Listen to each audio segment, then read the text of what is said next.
Kosi barrage से छोड़े गए पानी की वजह से उत्तर बिहार के कई जिले बाढ़ से प्रभावित हो गए हैं। मधेपुरा, सहरसा, सुपौल, दरभंगा, खगड़िया सहित कई जिले में बाढ़ से लोगों का जनजीवन अस्त व्यस्त हो गया है, तो वहीं लोगों का सब कुछ बाढ़ के पानी में बह गया है।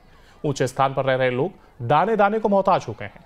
ऐसे में बाढ़ पीड़ितों के लिए मसीहा बनकर पप्पू यादव उनकी तरफ मदद का हाथ बढ़ा रहे हैं। न्यूज स्टेट संवाददाता रविकांत कुमार ने सांसद पप्पू यादव से खास बातचीत की है। नेपाल में भारी बारिश के बाद कोसी बैराज से जो पानी छोड़ा गया है उससे बिहार के कई जिलों में बाढ़ प्रभावित हो गया है और लोगों के जनजीवन जो है वो अस्त व्यस्त हो गया है। देखिए कि मधेपुरा के पैतृक आवास खुर्दा से हर रोज की तरह पप्पू यादव बाढ़ पीड़ितों के बीच फिर एक बार निकल चुके हैं और देख रहे हैं यहाँ से तैयार होकर के रोजाना सुबह जाते हैं और शाम को लौटते हैं और बाढ़ पीड़ितों की दिन भर मदद करते हैं। रोजाना की तरफ फिर निकल गए हैं बाढ़ पीड़ित में। क्या स्थिति है सर, आप जो रोजाना देख रहे हैं? 32 लाख लोगों को तो खाना ही नहीं, सारे मवेशी बह गए, घर तो बचा ही नहीं। लोग खाएंगे क्या? 10 दिन के बाद ये कोरम पूर्ति होती है। जिस बिहार में फाइटर प्लेन क्रैश हो जाए बांटने सेना का, आप सोच सकते हैं कितने गंभीर है देश और बिहार। सब लोग मस्त हैं, कोई दुबई में, कोई दिल्ली में, कोई हवाई, कोई करोड़ों अरबों की पार्टी में, कोई दारू में, कोई सदस्यता में। भाड़ में जाए, गरीब का क्या होगा? चलिए मेरे साथ देखिए। आखिर एक पप्पू यादव अकेला कब तक लड़ेगा? सर बेफिक्र रहिए, गरीब के लिए मेरे पास इतना है जितना भारत सरकार के पास नहीं होगा। आप बेफिक्र, उसकी चिंता न करें। आज कहाँ कहाँ दौरा होगा? आज कुशेश्वर स्थान है, दरभंगा है, कल खगड़िया है, परसों बायसी, अमौर, बैसा। लगातार बस मेरा एक ही काम है, गरीबों तक खाना पहुंचाना और उसके तन ढकना। अभी दूसरा मैं कोई चीज़ नहीं देख रहा हूं। मैंने सरकार से कहा कि बांध जब तक ऊंचीकरण नहीं होगा, गाद नहीं निकलेंगे और अस्पर लंबा नहीं होगा, तब तक आप बचा नहीं सकते। गाइड बांध बहुत आवश्यक है। लाइफ को तब तक आप ख़त्म नहीं कर सकते हैं। इसलिए मैंने सरकार को बहुत क्लियर कहा कि लड़ाई आर पार होगी। नवंबर में करो मरो के साथ लड़ाई होगी। ज़िंदगी में मेरे पास जो कुछ है वो कॉमन मैन का है और विपदा में मैं मरने नहीं छोड़ सकता हूँ। सरकार की तरह, इन जातिवादियों की तरह, उन्मादियों की तरह हमें आपदा जैसी चीज़ें, जो मानवीय आपदा है, ये प्राकृतिक आपदा नहीं है, ये ह्यूमन नेचर के कारण ये हुआ है। नेताओं ने गाद नहीं निकाला, सारे बंदर बांध किए, बांध का मजबूतीकरण नहीं किया, पदाधिकारी माफिया नेता मिलकर के लूटते रहे नदियों को, नेचर को डिस्ट्रॉय किया, रिहैबिलिटेशन नहीं हुई, नया बांध का कोई कॉन्सेप्ट नहीं रहा, भीमनगर बैरेज का चौड़ीकरण नहीं हुआ, विस्तारित नहीं हुआ, फरक्का बांध का चौड़ीकरण नहीं हुआ, गंगा उफान पे है, कोसी अलग उफान पे हो जाए। तो आज हालात, हर साल हमें मरने पर, यदि कुसात राजदगी में हम लोग निर्णय ले लिए होते, 2 क्विंटल आटा और चावल पर न बिके होते हमारी जनता, तो आज ये परिस्थितियाँ नहीं होती। तो आज भी हम 5 दिनों के बाद भूखे रहते हैं और 5 किलो अनाज पर हम जीने के लिए मजबूर हो जाते हैं। ये कब तक? हमारी ज़िंदगी मौत से बदतर कब तक? और कब तक हम भाग और किस्मत पर जिएं? और कब तक ये नेता इस्तेमाल करेंगे हमारा 2 क्विंटल चावल पर, जात धर्म मजहब पर, हिंदू मुसलमान पर? 100 हेलीकॉप्टर इन लोगों के पास होते हैं चुनाव में, आज एक हेलीकॉप्टर इन लोगों के पास नहीं है। करोड़ों अरबों रुपया होता है इनको पैसा दे करके वोट लेने के लिए, मार्केटिंग करने के लिए, आज एक भी रुपया इन लोगों के पास नहीं है। तो जब आप वोट लेते हैं करोड़ों अरबों रुपया दे करके, मिडिल क्लास से, कमज़ोरों से वोट खरीदते हैं, तब तो आपके पास पैसा होता है। लेकिन जब गरीब आदमी के घर में खाना नहीं होता है, मजबूरी होती है, तब आपके पास रुपया नहीं होता। ये कितना दुखद है, ये आप उन नेताओं से पूछिए। इसलिए इन लोगों को नहीं बकसना चाहिए। और पप्पू यादव निकल चुके हैं इस वक्त बाढ़ग्रस्त इलाके का दौरा करने के लिए और बताया जा रहा है कि जिस तरह से पप्पू यादव लगातार लोगों से मिल रहे हैं, उनकी मदद कर रहे हैं और बाढ़ पीड़ितों का दर्द बांट रहे हैं। Ravikant Kumar, news nation, Madhepura. और नेपाल में हुई भारी बारिश के बाद कोसी बैराज से छोड़े गए पानी की वजह से उत्तर बिहार के कई जिले बाढ़ से प्रभावित हो गए हैं।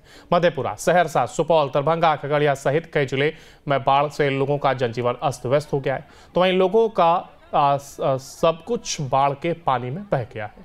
ऊंचे स्थान पर रह रहे लोग दाने दाने को मोहताज हो गए हैं। ऐसे में बाढ़ पीड़ितों के लिए मसीहा बनकर पप्पू यादव उनकी तरफ मदद का हाथ बढ़ा रहे हैं। न्यूज स्टेट संवाददाता रविकांत कुमार ने सांसद पप्पू यादव से खास बातचीत की है। नेपाल में भारी बारिश के बाद कोसी बैराज से जो पानी छोड़ा गया है उससे बिहार के कई जिलों में बाढ़ प्रभावित हो गया है और लोगों के जनजीवन जो है वो अस्त व्यस्त हो गया है। देखिए कि मधेपुरा के पैतृक आवास खुर्दा से हर रोज की तरह पप्पू यादव बाढ़ पीड़ितों के बीच फिर एक बार निकल चुके हैं और देख रहे हैं यहाँ से तैयार होकर के रोजाना सुबह जाते हैं और शाम को लौटते हैं और बाढ़ पीड़ितों की दिन भर मदद करते हैं। रोजाना की तरह फिर निकल गए हैं बाढ़ पीड़ित में। क्या स्थिति है सर, आप जो रोजाना देख रहे हैं? 32 लाख लोगों को तो खाना ही नहीं, सारे मवेशी बह गए, घर तो बचा ही नहीं। लोग खाएंगे क्या? 10 दिन के बाद ये कोरम पूर्ति होती है। जिस बिहार में फाइटर प्लेन क्रैश हो जाए बांटने सेना का, आप सोच सकते हैं कितने गंभीर है देश और बिहार।